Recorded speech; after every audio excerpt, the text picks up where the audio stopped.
अस्सलाम वालेकुम dear students, today we will discuss tips and tricks to ace OBG exams. ठीक है, okay. Effective time management tips before exam. हमारे जो exam में सबसे ज़्यादा इशू होता है वो किस चीज़ का होता है? टाइम मैनेजमेंट का होता है। ठीक है, एग्ज़ाम से पहले किस तरह आपने टाइम को अच्छी तरह यूटिलाइज़ करना है और एग्ज़ाम के बाद अपने टाइम को किस तरह अच्छी तरह यूटिलाइज़ करना है। ठीक है, हम आज ये डिस्कस करेंगे।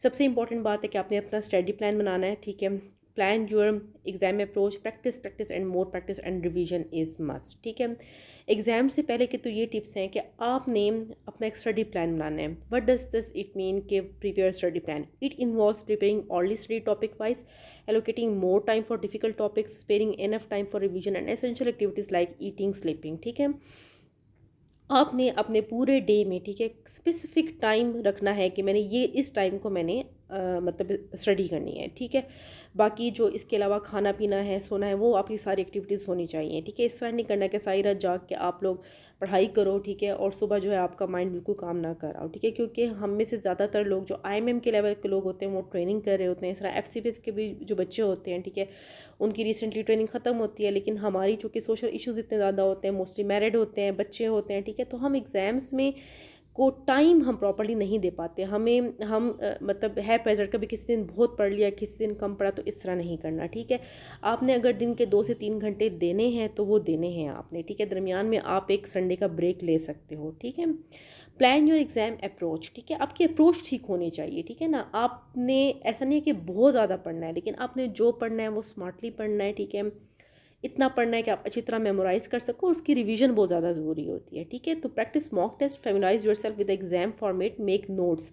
जब आप शुरू में जब आप थ्योरी वगैरह स्टार्ट करते हो, जब आप पढ़े होते हो, तो उसी टाइम में अपने साथ साथ नोट्स बनाओ। ठीक है, नोट्स बनाने का मकसद ये होता है कि एंड पे आप लोग उस मतलब जो रिवीजन है आपको उसमें आसानी हो सके। ठीक है, बहुत लंबे लंबे नोट्स भी नहीं बनाने के, एंड में आपको वो भी मुसीबत है कि अब मैंने बुक भी पढ़नी है, मैंने नोट्स भी पढ़ने हैं। ठीक है, नोट्स बनाने की जो टिप है वो ये है कि अगर आपने एक टॉपिक पढ़ा, ठीक है, फॉर एग्जांपल आपने जो है हाइपरटेंशन इन प्रेगनेंसी का टॉपिक पढ़ा है, ठीक है, आपने गाइडलाइन पढ़ी उसकी। ठीक है, तो गाइडलाइंस की जो जो इंपॉर्टेंट बात है, ठीक है, या आपने कोर्स में लेक्चर सुना है, ठीक है, उसकी जो भी इंपॉर्टेंट बातें हैं, ठीक है, वो आपने नोट डाउन कर लेनी है किसी स्टिकिंग नोट पे, उसको लिख के अपनी मेन बुक पे। फॉर एग्जांपल जिस तरह मैं स्टूडेंट्स को ये बताती हूँ कि ईबीएम आपकी एक मेन बुक है, ठीक है, उसमें उस टॉपिक पे आपने पेश कर देना है। ठीक है, तो वो आपको एंड पे रिवीजन में बहुत आसानी होगी। ठीक है, जब भी हाइपरटेंशन प्रेगनेंसी का चैप्टर आप ईबीएम में जैसे खोलोगे तो आपकी वो स्टिकिंग नोट्स लगी हुई होंगी।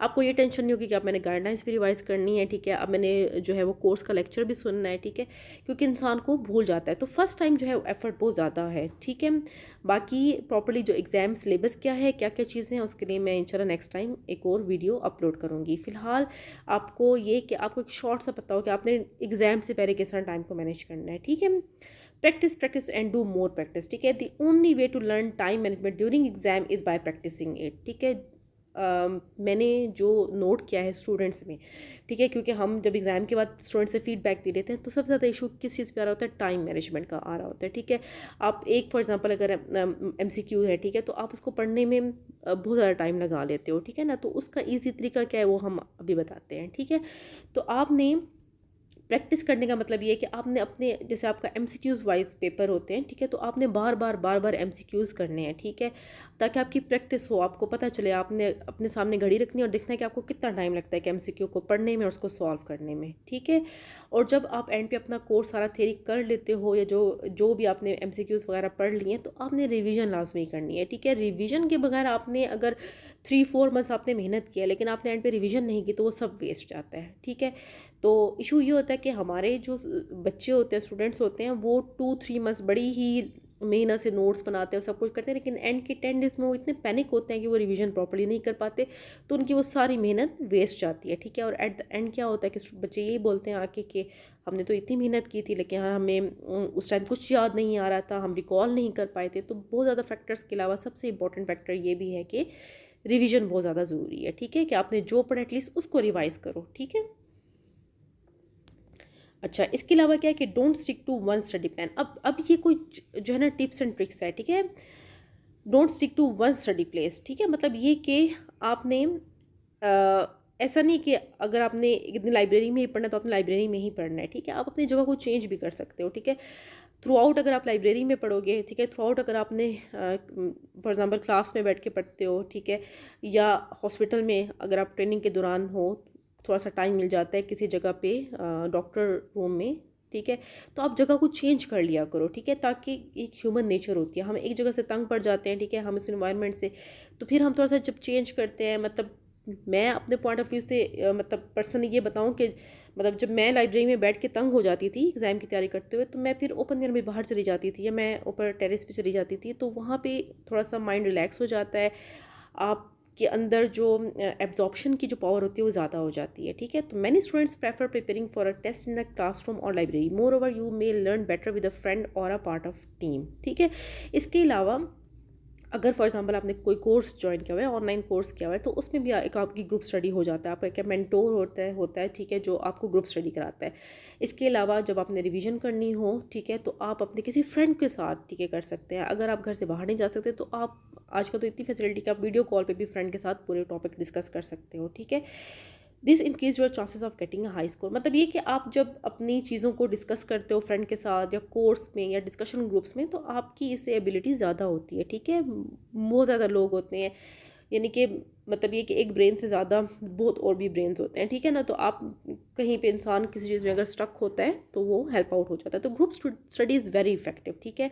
अकेले लाइब्रेरी में बैठ के पढ़ना ठीक है, for the first time it's okay कि अगर आप चाहते हो कि अपने नोट्स वगैरह बना लो, लेकिन फिर भी जब आप ग्रुप स्टडी करते हो, ऑनलाइन कोर्सेज लेते हो या डिस्कशन ग्रुप्स में डिस्कस करते हो, तो लर्निंग एबिलिटी ज़्यादा हो जाती है, टाइम सेव हो जाता है, ठीक है। Set a goal, each time you plan your study session set a goal to understand the material thoroughly enough that you could explain it clearly to anyone, ठीक है। मतलब आपने अपना एक गोल रखना है, जैसे फॉर एग्जांपल जब आपने कहना है कि मैंने आज हाइपरटेंशन इन प्रेगनेंसी ख़त्म करना है, तो आपने उसको करना है, ठीक है। इस तरह करना है कि सिर्फ उसको उसके उसी टाइम ही उस दिन ही नोट्स बना लेने हैं। अगर आपने ईबीएम से वो टॉपिक पढ़ा, एविडेंस बेस्ड मेडिसिन से, ठीक है, आपने उसकी गाइडलाइंस पढ़ी, स्टिकिंग नोट्स पे नोट्स बनाए, ठीक है। अच्छा, गाइडलाइंस के अलावा जो है आपको ड्यूहर से कोई बात अच्छी लग गई, आपने उसको नोट्स बना लिए, आपने कोर्स के लेक्चर से सुननी अच्छी बातें, उसके आपने नोट्स बना लिए, वो सब स्टिकिंग नोट्स आपने उस पर लगा दिए अपनी बुक पे, ठीक है। तो अपने लिए अपना टाइम टेबल खुद सेट करें, ठीक है, कि मैंने इतने दिनों में ऑप्स करनी है, इतने दिनों में गायनी करनी है, ठीक है। और अगर आप कोर्स के अंदर हो तो कोशिश करो कि जो कोर्स का जो प्लान होता है उसको प्रॉपर्ली फॉलो करो, ठीक है। अदरवाइज़ आप अपना प्लान बनाओ, इतना टाइम हो आपके पास कि आप प्रॉपर्ली नोट्स भी बना सको, रिवीजन भी कर सको, दरमियान में रेस्ट भी ले सको, ठीक है। Test yourself for individual studying, try study card technique like flash cards, ठीक है। फ्लैश कार्ड्स अच्छे होते हैं, ठीक है। लाइक मतलब ये कि जिस तरह हम अपने कोर्स में जो है सेपरेटली एक फ़्लैश कार्ड ग्रुप बनाते हैं, ठीक है। तो फ्लैश कार्ड का ये फ़ायदा होता है कि वो अट्रैक्टिव होता है, देखने में आपको पूरी समरी एक टॉपिक में मिल जाती है, ठीक है। और आप लोगों के पॉइंट ऑफ व्यू से तो मैं मतलब अगर कोई इंडिविजुअली स्टडी करना चाह रहा है या नोट्स बना रहा है, तो सबसे इंपॉर्टेंट बात ये है कि आप लोग फॉर एग्जाम्पल जैसे ईबीएम से पूरा एक टॉपिक पढ़ते हो, तो ड्यूहर्स के टेबल सारे करो। ये मैं आईएमएम के अभी स्टूडेंट्स की स्पेसिफिकली बात कर रही हूँ, ठीक है, कि आपने ईबीएम की है लेकिन ड्यूहर्स के भी आपने जो इंपॉर्टेंट टेबल्स हैं, ठीक है, वो समरी टेबल्स, ठीक है, this are just like flash cards, ठीक है, वो भी आपने करने हैं, ठीक है। तो ये आपके एक एक्स्ट्रा इन्फॉर्मेशन या उसका फ़ायदा होता है। यूजुअली इस तरह भी आप लोग कर सकते हो कि आप लोग मतलब एंड पे अगर टाइम नहीं होता तो आप वैसे भी मतलब ये कि फॉर एग्जांपल जैसे ड्यूहर्स की सबके पास जो होती है वो ओरिजिनल कॉपी तो नहीं होती, फोटोस्टेट कॉपी होती है, तो वहाँ पे आप कटिंग करके भी आप अपनी बुक में पेस्ट कर सकते हो, बजाय इसके कि आप सारे नोट्स लिखो और उसमें टाइम लग जाए। Use information from the notes you have taken while studying so that the material on the card is clear to you, ठीक है। वट मतलब वो ये बताना चाह रहे हैं, फ्लैश कार्ड्स या तो आप खुद बना लो, ये जो आप स्टिकिंग नोट्स हैं ये this are just like your flash cards, ठीक है। जो मैं कह रही हूँ कि ड्यूहर्स के टेबल्स की कटिंग करके लगाते, this are also your flash cards, ठीक है। और अगर आप कोर्स में हो तो कोर्स में आपको अलग से फ्लैश कार्ड्स कराए जाते हैं। बीट योर टेस्ट एंग्जाइटी, सबसे इंपॉर्टेंट बात तो ये है ना कि आपने अपनी एंग्जाइटी को ख़त्म करना है, ठीक है, क्योंकि ये सबसे एक ख़राब चीज़ होती है एग्ज़ाम में, ठीक है ना। डोंट ड्रिंक कॉफ़ी और tea before your test as caffeine just adds to stress. अच्छा, मोस्टली जो है वो हमारे स्टूडेंट्स को यही कहा जाता है कि जब तुम्हारा एग्ज़ाम हो तो अच्छा खा पी के जाओ, ठीक है, चाय शाय पी के जाओ, लेकिन स्टडीज़ हुई हैं इस चीज़ के ऊपर, उन्होंने कहा कि कैफ़ीन जो है वो आपका स्ट्रेस लेवल बढ़ा देता है, ठीक है। और खाना भी जो है ना वो लाइट लेना है, बहुत हैवी नहीं लेना। जैसे आप ब्रेकफास्ट करके जाते हो तो आपने लाइट लेना है, ठीक है। और this make sure that your most oxygen rich blood goes straight to your brain and not your digestive system. Definitely जब आप फॉर एग्जांपल एग्ज़ाम से पहले जा रहे हो, ये आपकी सारी एग्ज़ाम से पहले की प्रिपरेशन है कि आपने ऐसी चीज़ें मतलब लाइट सा ब्रेकफास्ट लो, चाय कॉफ़ी ज़्यादा ना लो कि वो कैफ़ीन देते, ताकि आपका ब्रेन ज़्यादा एक्टिव हो, ठीक है। अगर आप नाश्ता हैवी ले लो ब्रेकफास्ट एग्ज़ाम में जाने से पहले कि आप टी कॉफ़ी इस सोच से ज़्यादा ले लो कि मुझे नींद वगैरह ना आ जाए, तो उसमें फिर ये होता है कि वो फिर आपका एक स्ट्रेस लेवल बढ़ा देती है, ठीक है। It's better to take a walk to get the blood moving than to eat a huge meal. खैर ये एग्ज़ाम से पहले के मतलब ये कि अगर आप थोड़ी सी हल्की फुल्की वॉक कर लो, कोई अतल कुर्सी वगैरह पढ़ लो, दुरूद शरीफ पढ़ लो, that things are more better. Find a comfortable outfit that wouldn't distract you, that's too important, ठीक है। कोई इस पर जो है वो इतना फोकस नहीं करता है, लेकिन सीरियसली इट्स वेरी इफ़ेक्टिव, ठीक है। आप इजी ड्रेस में जाओ, ठीक है, ताकि आप एग्ज़ाम पे फोकस कर सको, कोई डिस्ट्रक्शन आपको ना हो किसी भी तरफ से, या आप अनकंफर्टेबल ना फील कर रहे हो। Okay, effective time management during exam, now that's very important. हमारा जो एमसीक्यूज़ का पैटर्न, हमारा जो एग्ज़ाम का पैटर्न होता है वो एमसीक्यूज़ बेस्ड होता है, ठीक है। तो how to pass multiple choice exam, exclusion criteria, आपने एक्सक्लूजन क्राइटेरिया लगाना होता है, ठीक है। While reading the question try to answer it first without looking at the given answers. पहले तो आपने सिनेरियो पढ़ना है, ज़रा जल्दी पढ़ना है, ठीक है। और ये जल्दी कब आएगी आपके अंदर, जब आप प्रैक्टिस प्रैक्टिस एंड प्रैक्टिस करेंगे, ठीक है। जितनी ज़्यादा एमसीक्यूज़ की प्रैक्टिस करेंगे एग्ज़ाम से पहले, आपको एग्ज़ाम में उतनी ही कम एफर्ट लगानी पड़ेगी, ठीक है। तो आपने एक क्विक सा उसको रीड देना है, ठीक है, और अपने दिमाग में एकदम सोचना है कि इसका आंसर क्या हो सकता है, ठीक है। जंप नहीं करना ऑप्शंस पे। पहले देखें, जब भी कोई हम एमसीक्यू पढ़ते हैं, ठीक है, तो हमारे जहन में एक अपना आंसर आ जाता है उस टाइम भी, ठीक है ना। तो अभी बगैर क्वेश्चंस को जंप किए हुए आपने अपने दिमाग में सोचना है। फॉर एग्जांपल जस्ट कि what is the most common cause of primary infertility, ठीक है। तो फ़ौरन ही मेरे जहन में आएगा कि मेल फैक्टर पढ़ा था मैंने, that's the most common cause and reference इसका ड्यूहर्ट्स है, ठीक है।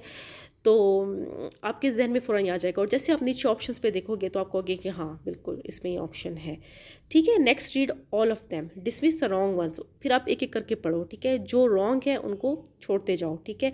And examine the distractors, statements that are true but don't quite answer the question. In the end you will have one variant the correct one left. इस सब का मतलब ये है कि आपने गलत आंसर्स को एक्सक्लूड करते जाना है, और एंड पे आपका एक ही आंसर बच जाएगा, ठीक है। This is called exclusion criteria. जब वो एक आंसर बच जाएगा तो वही आपका आंसर है। सबसे पहले तो आपने दिमाग में अपना उसका जवाब सोचना है कि हाँ ये जवाब होगा, फिर उसको अप्लाई करना है, ठीक है। Keep an eye on the clock during the test. अच्छा, सबसे ज़्यादा इशू और एक स्टूडेंट्स को होता है कि वो घड़ी को बिल्कुल भूल जाते हैं, ठीक है। अपने आप की रिस्ट वॉच आपके पास होनी चाहिए जो बिल्कुल सामने पड़ी हो, ठीक है ना। आपने ताकि आपको बार बार ये भी स्ट्रेस ना हो कि मैं दीवार पे ढूंढूं क्लॉक को, देखो अपने सामने आपकी रिस्ट वॉच पड़ी होनी चाहिए, ठीक है ना, कि क्या टाइम हो रहा है, ठीक है ना। आपने घड़ी को नहीं भूलना। आप लोग करते क्या हो कि एक एमसीक्यू पे बहुत सारा टाइम लगा देते हो, ठीक है, और अगले जो एमसीक्यूज होते हैं उन पे आपके पास टाइम ही नहीं होता, ठीक है।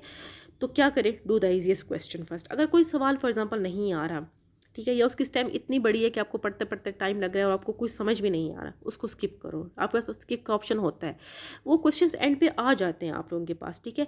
तो जब आप इजी क्वेश्चन कर लोगे जल्दी जल्दी में, ठीक है, मतलब आराम से, जल्दी जल्दी का मतलब ये भी नहीं कि बस आया और लिख दे, कम से कम 2 दफ़ा आप एमसीक्यू को जल्दी से रीड करो, ठीक है। जवाब आया दिया, इजी क्वेश्चन था, आगे जाओ, मुश्किल आया स्किप किया। एंड पे जो आपके पास टाइम बचता है ना, ठीक है, वो आपने एटलीस्ट हाफ एन आवर जो है ना डिफ़िकल्ट हार्ड क्वेश्चंस के लिए रखना है, ताकि आप सुकून से बैठ के सोचो, बजाय इसके कि आप इजी क्वेश्चंस पे इतना टाइम लगा रहे हो और एंड पे मैंने बहुत दफ़ा देखा कि एंड पे 5-10 मिनट रह जाते हैं, वो पैनिक में लोग जो है ना वो डिफ़िकल्ट क्वेश्चंस के बस इधर उधर टिक लगा के ख़त्म कर देते हैं, और फिर उसी पे स्टूडेंट्स रह जाते हैं, ठीक है। Go back and work on the hardest question. Same जो मैंने बताया, पहले इजी क्वेश्चन करो, नहीं आता स्किप करो, एंड पे टाइम रखो हार्ड क्वेश्चंस का। Read the whole question carefully twice, सुकून से आराम से, कोई जल्दी नहीं है, पढ़ो समझो। अगर आपकी थ्योरी स्ट्रॉन्ग है, अगर आपने प्रैक्टिस ज़्यादा की हुई है, अगर आपकी इफ़ेक्टिव टाइम मैनेजमेंट है, बिफोर एग्ज़ाम भी आपने अपने टाइम को प्रॉपर्ली यूटिलाइज़ किया है, ठीक है, तो कभी भी आपको ड्यूरिंग एग्ज़ाम ये इश्यूज़ नहीं आएंगे, ठीक है। Most importantly, be confident about your performance and don't worry if you feel nervous. You have already done everything you could to get ready. ठीक है, एक इम्पॉर्टेंट बात, पेपर हो गया, ठीक है, उसके बाद आपने जो है बस अल्लाह पे छोड़ देना है, ठीक है। Don't let yourself to be distracted by other students who seem to be writing non stop, concentrate on your own task instead focusing only on how to pass your exam, ठीक है ना। आपने इर्द गिर्द students को नहीं देखना। होता क्या है कि पेपर 1 होता है, उसके बाद स्टूडेंट्स एक दूसरे से डिस्कस करना शुरू कर देते हैं, ठीक है। तो इंसान स्ट्रेस में आ जाता है, ठीक है, कि अच्छा मेरा तो ये भी गलत था, हालांकि उस टाइम किसी को कोई क्वेश्चन आंसर श्योर नहीं होता, तो वो पेपर 2 में आपका इफेक्ट होता है। और मैंने मोस्टली ये देखा है कि स्टूडेंट्स पेपर 1 में पास होते, पेपर 2 में नहीं होते। क्यों? रीज़न इज़ दैट कि वो जो डिस्कशन का जो थोड़ा सा आपको गैप मिलता है, आप उसमें डिस्कस कर लेते हो क्वेश्चंस को, ठीक है। तो आप स्ट्रेस में आ जाते हो कि अच्छा मेरा तो पहला पता नहीं पास है कि नहीं है। तो डिस्ट्रैक्ट नहीं होना, आपने अपनी मेहनत किया, बाकी अल्लाह पे छोड़ दें। Don't be afraid to take a pause if you need to, just close your eyes and relax with some breathing exercises. अगर दरमियान में आप थक गए हो, आपका माइंड हो जाता है, इंसान दरमियान में एग्जॉस्ट हो जाता है, तो आप 60 क्वेश्चन के बाद आंखें बंद करें और दुरूद शरीफ पढ़ें, गहरी सांस लें एंड देन रीस्टार्ट, ठीक है। My success is only by अल्लाह, बिल्कुल आपकी अपनी एफ़र्ट और अल्लाह पे जो ट्रस्ट है, ठीक है, वो आप होना चाहिए, ठीक है। जो इंसान के हक़ में होता है वो बेहतर होता है, लेकिन आपने अपनी पूरी एफ़र्ट करनी है। Thank you so much.